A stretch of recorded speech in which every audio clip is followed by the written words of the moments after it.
What's happening now, a new day is dawning in New Mexico just a day after Doña Ana County started issuing same-sex marriage licenses. State legislators and New Mexico's Attorney General are waiting for the courts to decide on the issue, while Doña Ana County Clerk Lynn Ellis deliberately broke with the past, issuing marriage licenses to dozens of same-sex couples.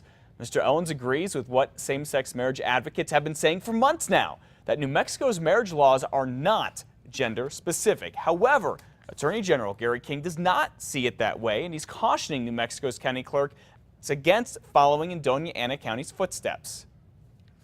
Those couples who are getting licenses and who are having marriage ceremonies under those take some risk that the courts will rule that it's not unconstitutional and that the law applies, and in that case I think that their marriages might end up being found to not be valid. The AG says issuing same-sex marriage licenses right now could be risky. King thinks that the way the law is right now, it forbids same-sex marriage. His office has written to the New Mexico Supreme Court calling the marriage law unconstitutional. The issue could reach the state's highest court in a few months by the end of this year.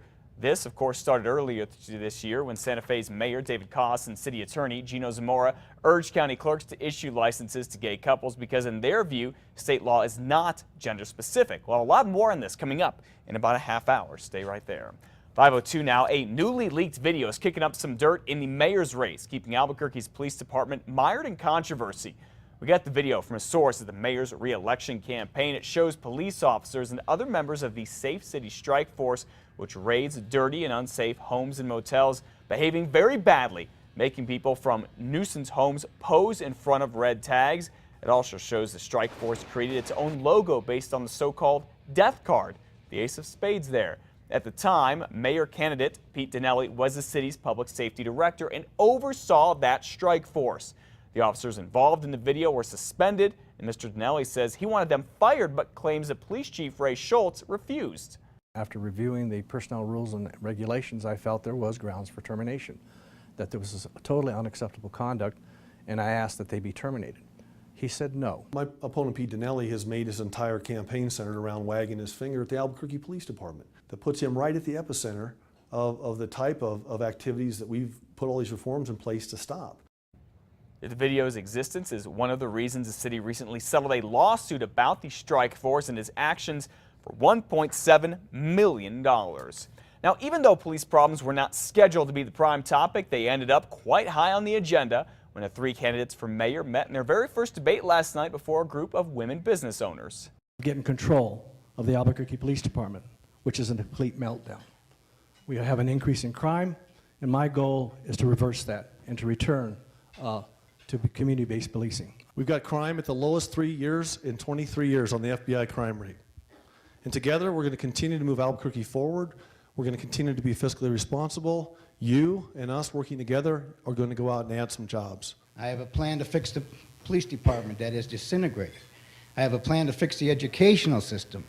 I have a plan to fix the drugs and the crime that is taking over our city. From then on, the topic stuck to business with issues going from equal pay to job creation. Now stick around in about a half hour. We'll tell you what the candidates had to say about the issue of minimum wage. Well, family and friends of Mary Hahn are now asking New Mexico's Attorney General to appoint a special prosecutor to investigate her death and how Albuquerque's police department handled it. Hahn, a civil rights attorney who made a name for herself by suing APD, was found dead inside of her car in the garage of her home in North Valley in 2010. Last week, Attorney General Gary King said Albuquerque police were too eager to call it a suicide and they botched the investigation. Ms. Hahn's family wants a special prosecutor and grand jury appointed to the case, which could force APD's brass to testify.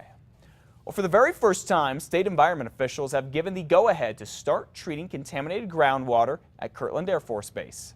There is contamination in the groundwater, and if we don't start acting aggressively over the next few years, then that contamination is going to continue to spread and it could jeopardize the drinking water. But we're not going to let that happen.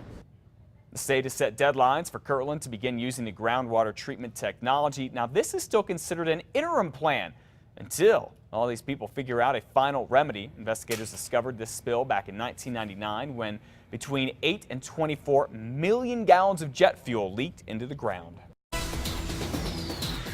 Developing at 5:05 this morning, two Bernalillo County commissioners want the county to ban picketing outside of someone's home without that person's permission. The Albuquerque Journal reports the proposal by Commissioners Maggie Hart-Stebbins and Debbie O'Malley would apply to unincorporated areas of the county. Albuquerque already has a law prohibiting picketing outside of a person's home. The commissioners are planning to talk about this next week. A response rate was low, but the results are generally positive. APS has released the initial results of its annual parents survey. It did at the board meeting last night, and according to the numbers, most parents are quite happy with their kids' education. The 2012 to 2013 school year, the district says more than 90% of parents surveyed were happy with the school's math and reading teachers.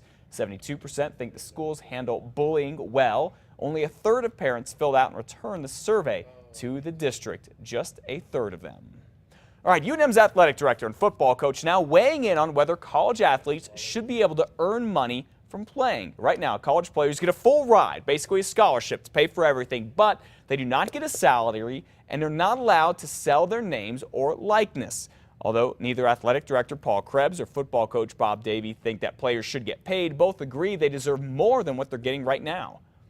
I think for what these players sacrifice, I do think they at least deserve a cost of living type increase. I will tell you that a full ride at a place like the University of New Mexico for 4 or 5 years is significant compensation. But I would support the idea of cost of living, a scholarship that is equal to the cost of living, or some small stipend. Mr. Krebs also wouldn't mind seeing players be able to get a small cut of merchandise sales if their name is used on them. Any increase in compensation would be quite tricky for UNM. The athletics department already relies on subsidies from student fees and the university itself.